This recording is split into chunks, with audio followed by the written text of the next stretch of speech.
그래서 어떤 사람들은 참 마음도 따뜻하고 다른 사람들에게 늘 열려 있고 또 너무나 밝은 모습을 갖는데 비해서 어떤 사람들은 계속 화만 내고 또 사회에 부적응하고 또 중독의 문제에 빠지는 그런 문제를 오랫동안 한번 추적 연구를 해봤습니다.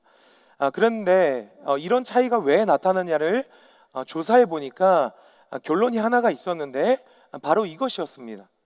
어떤 사람이 커서도 또 성인이 되고 노년이 돼서도 늘 열려 있고 마음이 따뜻할 수 있었던 결정적인 이유가 무엇이냐? 어렸을 때 양쪽 부모로부터 어느 한편으로 또 아주 일방적이고 조건적이지 않는 사랑을 받은 경험이 있는 사람. 그러니까 너는 뭘 잘하니까 너는 그래서 사랑받을 만해. 이게 아니라 너는 내 자녀니까 너는 충분히 사랑받을 가치가 있어라고 이 부모 한쪽으로부터 일방적인 사랑을 받은 경험이 있는 사람은 나중에 가서도 늘 마음이 따뜻하고 다른 사람들에게 열려 있는 그런 삶을 살게 되었다라는 것입니다. 그래서 전문가들이 이렇게 결론을 내린 거죠. 건강한 성인이 되기 위해서는 오히려 일방적이고 비합리적인 사랑을 받아야 된다. 비합리적인 사랑을 받아야 정말 따뜻하고 정상적인 삶을 오히려 살 수 있다라는 겁니다. 여러분, 오늘 우리가 같이 읽었던 이사야 말씀이요, 딱 이와 같은 내용입니다. 이사야서 말씀을 보면요, 이사야서 말씀의 구조는 너무 간단해요. 1장부터 39장까지 그리고 40장부터 66장까지의 내용이 딱 이렇게 반으로 나뉘어져 있습니다. 그럼 1장부터 39장까지의 내용은 무엇이냐? 전반부는요, 진노가 있을 것이다, 심판할 것이다, 이런 내용들이 계속 나와 있는가 반면 지금 40장부터 이 후반부에 해당되는 말씀들은요, 하나님의, 우리 한번 따라해 볼까요? 일방적인 사랑, 하나님의 일방적인 사랑, 하나님의 조건적이지 않은 일방적인 사랑을 베풀어 주시고 그 사랑에 힘입어 이스라엘 백성들이 회복되고 또 고침받고 다시 일으켜 세워지는 그런 말씀이 후반부의 말씀이라는 거죠. 오늘 그래서 우리가 함께 읽은 말씀도 정확하게 그런 말씀에 위치하고 있습니다. 여러분, 오늘 본문 43장이니까 그럼 40장보다 앞이에요, 뒤에요? 어려운 질문입니까, 여러분? 뒤에 있는 말씀이잖아요, 그렇죠? 그러니까 이 말씀은 무엇을 이야기하고 있는 말씀이라고요? 하나님의 어떤 사랑? 일반적인 사랑, 일방적인 사랑에 대해서 이야기하고 있는 위치에 있는 본문이라는 거예요. 그래서 여러분, 우리가 1절의 말씀, 우리가 잘 아는 말씀이죠. 1절 말씀 보면 이렇게 나와 있죠. 내가 너를 구속하였고 그리고 내가 너를 어떻게 했다고요? 지명하여 불렀나니 너는 누구 것이라? 내 것이라. 여러분, 믿으십니까? 여러분, 하나님께서 너는 내 것이라 이렇게 선언하고 계십니다. 이처럼 하나님의 일방적인 사랑으로 말미암아 이스라엘 백성들을 회복시켜 주셨고 또한 그 사랑으로 우리 삶을 찾아오신다라고 지금 약속하시고 말씀하신다라는 거예요. 그래서 여러분, 오늘 우리 성도님들 가운데 현재 어떤 염려와 또 어떤 두려움을 가지고 오셨는지 다 알 수는 없지만 여러분, 한 가지 분명한 것은 오늘 말씀을 통해서 우리 하나님께서 전달하시고자 하는 이 사랑, 이 하나님의 일방적인 사랑, 이 일방적인 사랑이요, 여러분의 지친 삶을 다시 한번 일으키는 그 은혜가 있기를 주님의 이름으로 간절히 축복합니다. 여러분, 그러면 이 하나님의 일방적인 사랑을 어떻게 누리면서 살아갈 것인가? 그게 굉장히 중요한 질문인데요, 그걸 하나하나 우리가 말씀을 통해서 살펴보길 원합니다. 첫째는요, 바로 사랑의 근거를 하나님께 두라는 겁니다. 사랑의 근거를 하나님께 두어야 된다라는 겁니다. 여러분, 이사야서 40장 이후의 말씀을 읽다 보면 어떤 표현들이 여러분 종종 나오냐면 그러나 이제부터는 이라는 표현이 많이 나옵니다. 여러분도 성경을 잘 보시면요, 40장 이후의 말씀을 보면 자주 등장하는 표현이 그러나 이제부터는 이라는 표현이에요. 그러면 그러나 이제부터는 이런 표현 뒤에는 뭐가 시작되냐면 새로운 역사가 펼쳐질 거야 라는 의미가 계속적으로 뒤에 함축적으로 나와 있다라는 겁니다.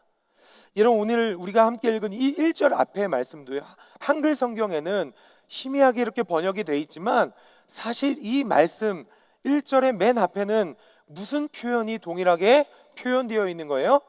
그러나 이제부터는 야곱아. 여러분, 이 표현이 담겨져 있다라는 거예요.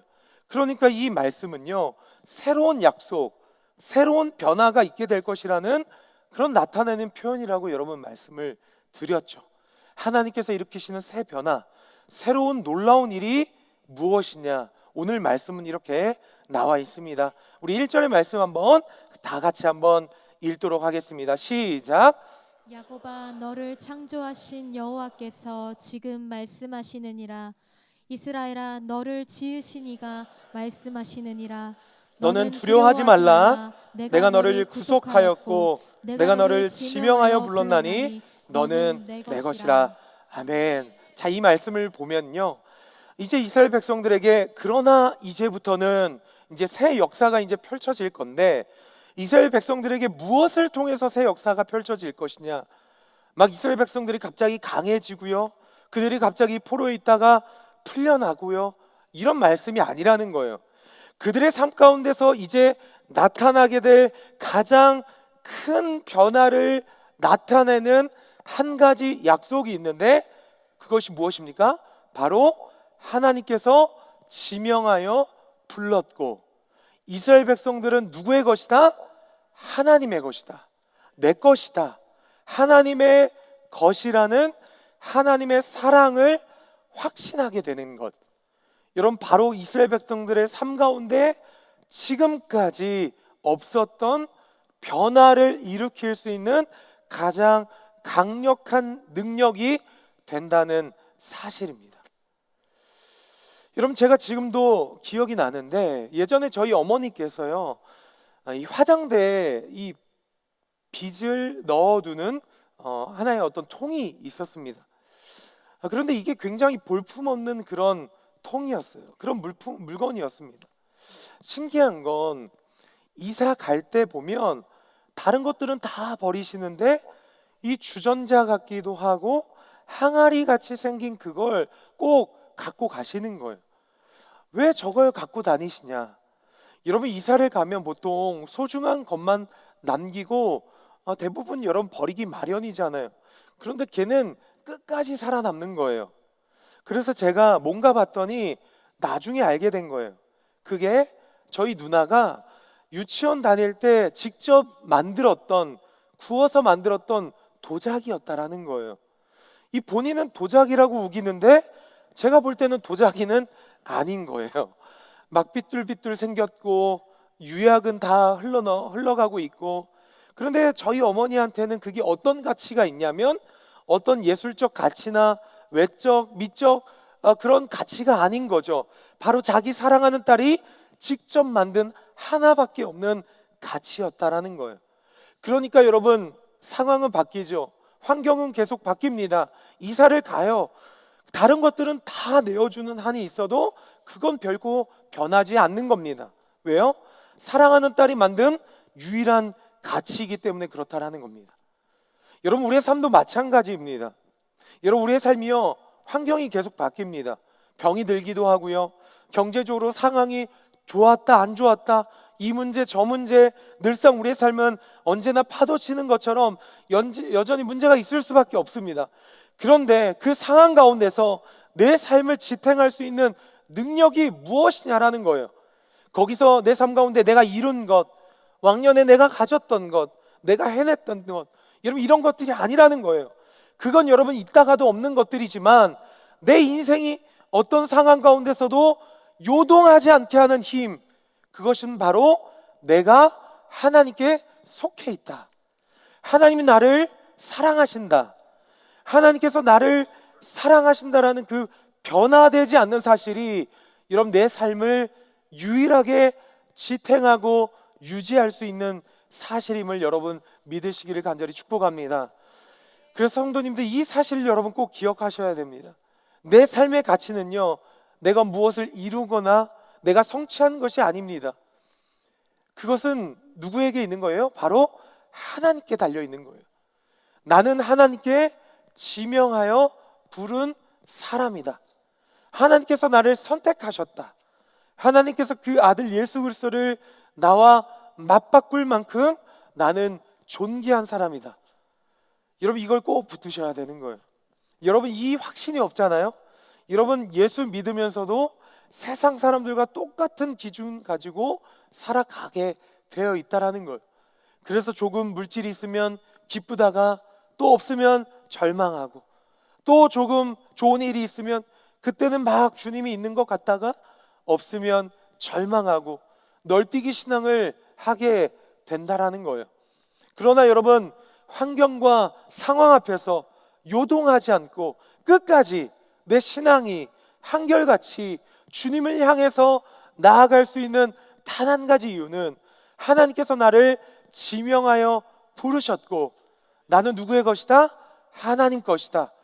그 사랑의 근거를 하나님께 찾을 때 여러분, 우리의 삶이 어떤 상황 가운데서도 요동하지 않고 끝까지 하나님만 바라보게 될 수 있는 줄로 믿습니다.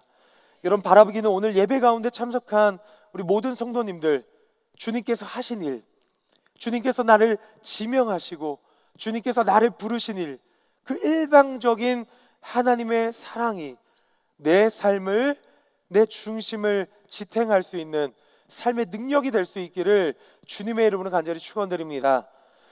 다음은 또 말씀을 이렇게 이야기합니다. 그러면 이제 그 사랑을 받은 자는 어떤 삶을 살아가냐라는 거예요. 하나님께서 나를 선택하시고 사랑하신다라는 것을 믿은 자들이 누리는 한 가지 의미가 있는 겁니다. 그것이 바로 둘째인대로 바로 함께 하시는 하나님과 두려움을 넘게 된다라는 겁니다. 여러분, 하나님의 사랑을 경험하고 그 사랑을 철석까지 믿는 사람에게 나타나는 능력이 무엇이냐? 함께 하시는 하나님으로 말미암아 삶에 찾아오는 모든 문제, 삶에 찾아오는 모든 두려움을 넘기 시작하게 된다라는 거예요. 여러분, 오늘 말씀에 보면 그게 잘 나와 있습니다. 우리 2절과 3절의 말씀을 같이 한번 읽어보겠습니다. 시작. 내가 물 가운데로 지날 때에 내가 너와 함께할 것이라. 강을 건널 때에 물이 너를 침몰하지 못할 것이며 내가 불 가운데로 지날 때에 타지도 아니할 것이요 불꽃이 너를 사르지도 못하리니 대전하는 여호와 내 하나님이요 이스라엘의 거룩한 이요 내 구원자임이라. 내가 애굽을 너의 속량물로 구스와 스바를 너를 대신하여 주었노라. 아멘. 자, 이 말씀을 보면요, 하나님께서 내가 너를 사랑한다, 그 일방적인 사랑을 믿는 자들에게 주셨던 약속이 지금 2절에 나와 있는데 뭐예요? 바로 어떤 상황 가운데서도, 어떤 문제, 어려움을 만나는 가운데서도 하나님은 어떻게 하세요? 내가 너와 어떻게 한다고요? 함께 한다고요. 여러분, 펜 있으면 여기에 밑줄을 한번 그어보세요. 내가 너와 함께 한다. 여러분, 우리는 교회를 다니며 이걸 너무 쉽게 생각하는 거예요. 하나님께서 당연히 함께 해야 되는 거 아니야? 주님이 나와 언제나 그냥 함께 하셔야 되는 건 아니야? 여러분, 이렇게 너무 쉽게 우리가 생각할 수 있는 거예요. 그런데 여러분, 성경은 전혀 그렇게 이야기하지 않습니다. 여러분, 하나님과의 함께 하심 언제 나타나게 되느냐? 하나님의 특별한 은혜를 입은 자들에게만 나타나는 것이 하나님의 함께 하심이라는 거예요. 여러분, 우리는 그런 특별한 은혜를 입은 자들인 줄 여러분 믿으시기를 축복합니다. 여러분, 잘 알고 있는 것처럼 사사기라는 말씀 보면 너무나 힘이 있고 능력이 있었던 여러분 사사 누구죠? 삼손이 등장합니다. 그런데 이 삼손이요, 그런 강한 능력과 힘을 가지고 승리할 수 있었던 이유가 무엇입니까? 성경은 간단하게 이야기하죠. 하나님이 함께 하셨기 때문이다. 여러분, 사사기 16장 20절 말씀 제가 한번 읽어드리겠습니다. 들릴라가 이르되 삼손이 블레셋 사람이 당신에게 들이닥쳤느니라 하니 삼손이 잠을 깨며 이르기를 내가 전과 같이 나가서 몸을 떨치리라 하였으나 여호와께서 이미 자기를 떠나신 줄을 깨닫지 못하였더라. 아멘. 이런 왜 삼손이 승리했습니까? 왜 삼손이 그의 인생 가운데 승리하는 삶을 살았어요? 이유는 간단합니다. 하나님이 어떻게 했다고요? 함께 하셨기 때문입니다. 하나님이 함께 하셔서 승리했다라는 거예요. 그럼 이 공식은요, 우리의 삶에도 동일하게 적용되는 영적인 공식입니다. 저와 여러분이 언제 승리할 수 있습니까? 언제 우리가 이길 수 있어요? 언제 우리가 두려움에서 여러분 모든 두려움을 이겨낼 수 있습니까? 하나님께서 함께 하실 때, 하나님이 함께 하실 때 승리할 수 있는 거예요. 하나님이 함께 하심을 통해서 내 삶의 문제 어려움들을 감당할 수 있게 되더라는 겁니다. 여러분, 그렇기 때문에 내 삶에 얼마나 무언가 준비되어 있는가, 내가 얼마나 능력이 있는가, 이런 그건 중요한 게 아니에요. 하나님의 함께 하신 그 특별한 은혜가 우리 가운데 있을 때 우리의 인생 가운데 승리와 모든 어려움과 두려움에서 이겨낼 수 있는 줄 믿습니다. 여러분, 제가 얼마 전에 감동적인 짧은 영상을 하나 보게 되었는데요, 아마 여러분 많이들 이 드라마를 보셨을 겁니다. 여러분, 이 영상은요, 폭삭 속았수다, 이 드라마를 편집한 영상이었어요. 여러분, 폭삭 속았수다, 이게 무슨 뜻입니까? 폭삭 늙었다 이런 말이 아니잖아요, 그렇죠? 무슨 말이죠? 수고 많으셨습니다 라는, 여러분, 제주도 방언이잖아요. 여러분, 그 짧은 영상이지만 아버지의 사랑이 잘 표현되어 있는 드라마 같기도 합니다. 여러분, 그 아버지가 이 딸을 어떻게 키웁니까? 너무나도 지극정성으로 키우는 거예요. 그래서 아빠가 이 딸을 키우면서 계속 해준 이야기가 있습니다. 야, 아빠 여기 있다, 아빠 여기 있어, 걱정하지 마 하면서 아빠가 이 드라마 내내 입에 달고 다녔던 한마디가 뭐예요? 힘들면 뭐? 빠꾸. 이건 또 너무 잘 아세요. 힘들면 빠꾸예요. 야, 너 그거 하다가 힘들면 빠꾸해. 아빠 여기 있다. 이 딸이 수능 보러 갈 때도 애가 막 바들바들 떨고 있으면, 야, 괜찮아, 수능 인생에 그거 한 번인데 그게 인생 결정짓냐? 야, 괜찮아, 못 봐도 괜찮아, 두려움 못 보겠으면 그냥 뒤로 빠꾸해, 아빠 있어. 그 얘기를 이 아버지가 딸에게 계속 해주는 거예요. 여러분, 딸이요, 나중에 큰 다음에 뭐라고 이야기하죠? 이렇게 고백하더라고요. 내가 인생의 외길을 걸어갈 때마다 아빠는 내 인생 밑에다가 그물을 펼쳐놓고 있었어요. 내가 인생의 외길을 걸어갈 때 아빠는 밑에 그물을 펼치고 있어서 나는 거기 어떻게 지난지도 몰랐는데 때로는 넘어졌고 다시 일어나 그 길을 걸어가게 됐다라는 거죠. 제가 오늘 이 말씀을 함께 읽는데요, 주님께서 이 장에 여러분 이렇게 말씀하시는 거예요. 내가 불 가운데로 지날 때 내가 너와 함께 하실 것이고, 강을 건널 때 물이 너를 침몰하지 못할 것이고, 불 가운데 있을 때도 타지 못할 것이고, 여러 가지 계속되는 약속들이 나오는데 결국 하나님께서 주시는 약속이 뭐예요? 너 힘들었어, 너 거기 못 지날 것 같아? 괜찮아, 내가 함께 할 거야. 너무 지쳤니? 힘들면 다시 빠꾸해. 그리고 하나님의 함께 하심으로 다시 결국 가게 하시는 겁니다. 사랑하는 성도 여러분, 이 약속을 꼭 붙드시기를 축복합니다. 이런 우리 삶 가운데서 하나님께서 끝까지 함께 하십니다. 그리고 그 함께 하시는 하나님이 내 삶에 지난 모든 문제, 그 모든 문제들을 지날 수 있는 힘과 능력과 승리의 이유가 되어 주신다라는 것이죠. 여러분, 그래서 오늘 신명기 31장 6절의 말씀인데요, 우리 이 말씀도 같이 한번 큰 소리로 한번 읽어보도록 하겠습니다. 시작. 너희는 강하고 담대하라. 두려워하지 말라. 그들 앞에서 떨지 말라. 이는 내 하나님 여호와 그가 너와 함께 가시며 결코 너를 떠나지 아니하시며 버리지 아니할 것입니다 하고. 아멘. 여러분, 너는 강하고 담대하고 두려워하는 일이 있을 텐데 거기서 염려하지 말라. 왜냐하면 하나님께서 너와 함께 하시고 떠나지 않고 어떻게 한다고요? 버리지도 않으신대요. 여러분, 우리 성도님들이 지나가야 되는 모든 삶의 여정에 그 만나고 있는 모든 문제 있잖아요. 그 모든 두려움이 있잖아요. 그러나 그 모든 문제와 두려움 가운데서도 함께 하시는 주님으로 말미암아 결국 그 문제와 두려움을 뚫고 가게 되는 함께 하심의 은혜를 하나님께서 주고 계신다라는 사실입니다. 여러분, 그 은혜가 여러분의 인생 가운데 넘치시기를 주님의 이름으로 간절히 축복합니다. 여러분, 마지막으로 오늘 본문은요, 이렇게 이야기합니다. 여러분, 이게 하이라이트 같은 말씀인 거예요. 그러면서 여러분, 우리가 사랑받은 자의 그런 삶으로서 우리의 삶이 단순히 은혜 받는 것, 하나님이 일으켜 주시는 그 일방적인 사랑을 받은 자로 살아가는 것, 하나님이 일으켜 주시는 그 은혜가 전부냐? 여러분, 오늘 말씀 그렇게 이야기하고 있지 않다라는 거예요. 마지막으로 이 말씀의 결론은요, 사랑을 받은 자들이, 저와 여러분처럼 특별한 은혜를 받은 자들이 걸어가야 되는 발걸음이 있다라는 거예요. 그 발걸음은 무엇이냐? 바로 부르심의 이유를 기억하며 살아가야 된다라는 겁니다. 저와 여러분을 부르신 그 부르심을 기억하며 살아가라는 겁니다. 우리 7절의 말씀 우리 한번 마지막으로 한번 읽어보도록 하겠습니다. 시작. 내 이름으로 불러지는 모든 자 곧 내가 내 영광을 위하여 창조한 자를 오게 하라.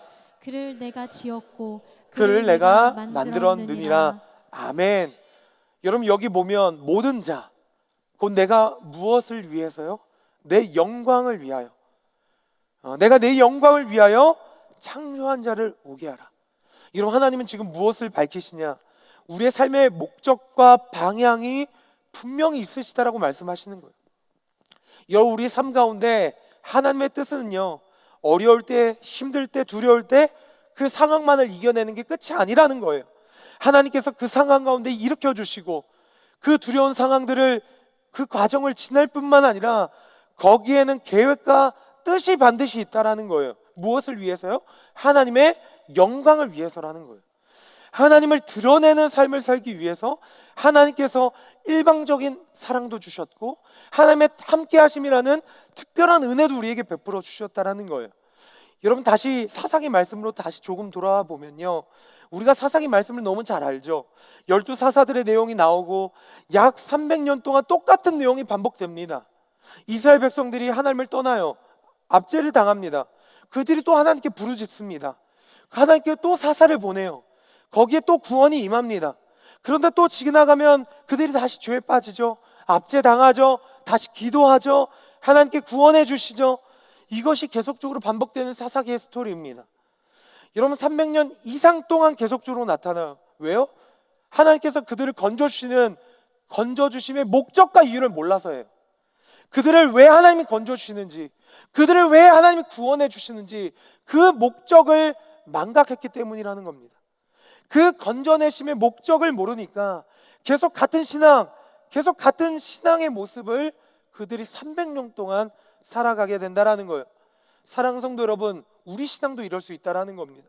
우리가 교회를 수십 년 다녀요. 직분도 있습니다. 그런데 왜 우리의 신앙이 똑같습니까? 왜 변하지 않습니까? 왜 제자리입니까? 언제 그렇습니까? 구원과 하나님이 주신 그 은혜의 목적을 망각할 때 우리는 늘 이 신앙 가운데 머물게 된다라는 거예요. 그저 하나님께서 복을 주시면, 어려울 때 복 주시면 잘 되고 형통하게 된다라는 것이 이 신앙의 전부라고 생각하는 거예요. 그래서 어떤 말씀에 반응합니까? 어려울 때 은혜 주시고 힘들 때 도와주시고 그 말씀만 붙잡고 사는 거예요. 그러니까 평소에는 잘 살다가 어려움이 있으면 하나님 찾게 되고, 당시 평상처럼 살게 되고, 또 어려움이 있으면 하나님 찾고, 마치 사사기의 시대와 같은 이 두 가지밖에 없는 신앙처럼 살아갈 때가 많다라는 거예요. 그런데 오늘 말씀은 우리에게 이렇게 말하는 거죠. 이게 신앙의 끝이 아니라는 거예요. 오늘 말씀 보니까 뭐라고 이야기하는 거예요? 하나님은 우리를 건져내 주시고, 하나님께서 우리에게 불 가운데 건져내 주시고, 우리를 물 가운데 건져 주신 이유가 있다라는 거예요. 그게 무엇입니까? 하나님의 영광을 위해 살라고, 하나님의 영광을 드러내면서 살라고, 그 분명한 목적으로 말미암아 저와 여러분을 불러주셨다는 사실을 여러분 꼭 기억하며 살아가시기를 주님의 이름으로 간절히 축복합니다. 여러분, 제가 이 이야기를 하고 말씀을 정리하기를 원합니다. 여러분, 미국에서요, 대선을 치를 때 미국 대선 때 나타나는 그런 전통이 하나 있다라는 거예요. 그게 뭐냐? 여러분, 대선을 출마를 선언한 사람이요, 자기를 지지하는 지지 선언자를 굉장히 고심해서 선택한다라는 거죠. 나를 가장 신뢰할 수 있는 사람, 모범적인 또 삶의 영향력이 있는 그 사람에게 내가 이제 대통령을 이제 선거를 나가는데 나를 지지해 달라는 그 지지 선언을 할 수 있는 그 지지 선언자를 이렇게 세우는 어떤 그런 전통이 있다라는 거예요. 그래서 여러분, 그 지지 선언자는 아무나 세우지 않는다라는 거예요. 지지 선언자가 세워지면 공개적으로 나는 이 사람이, 이 대통령이 앞으로 대통령이 될 것을 믿고 이 사람이 충분한 그럴 능력이 있고 자격이 있는 사람을 내가 보증합니다. 그걸 얘기한다라는 거예요.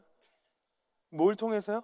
그 사람의 인격과 살아왔던 삶을 가지고 그 사람을 지지한다라는 그런 지지 선언자를 세우는 전통이 있다라는 거예요.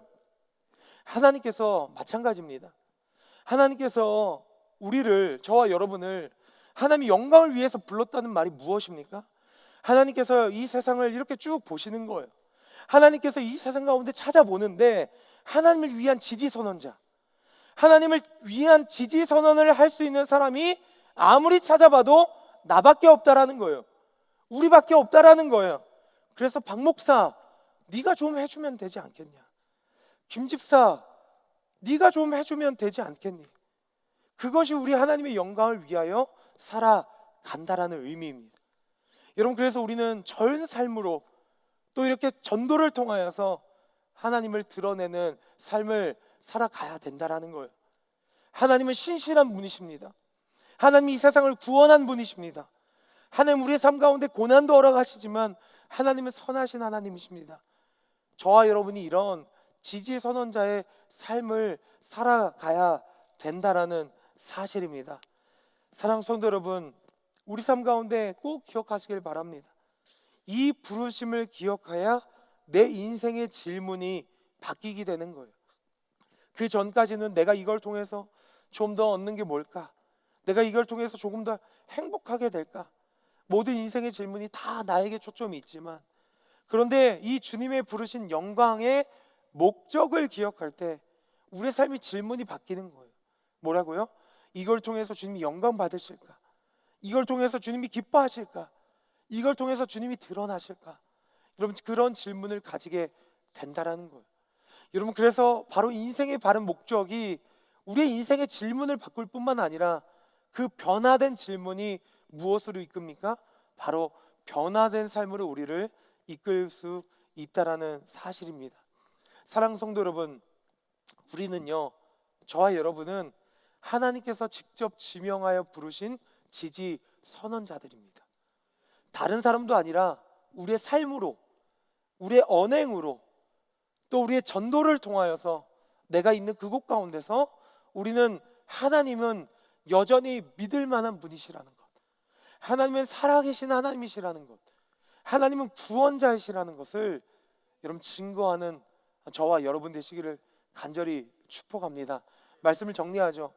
여러분, 하나님의 일방적인 사랑이 우리의 삶의 중심이 되어야 되고, 그 일방적인 사랑을 입은 자들은 언제 어디서나 하나님이 함께 하심을 통해 그 모든 두려움 가운데서도 요동하지 않고 어떤 상황 가운데서도 건짐을 받는 삶을 살게 된다라는 거예요. 그런데 그 은혜가 거기서 머무는 것이 아니라 그 은혜의 목적은 무엇이라는 거예요?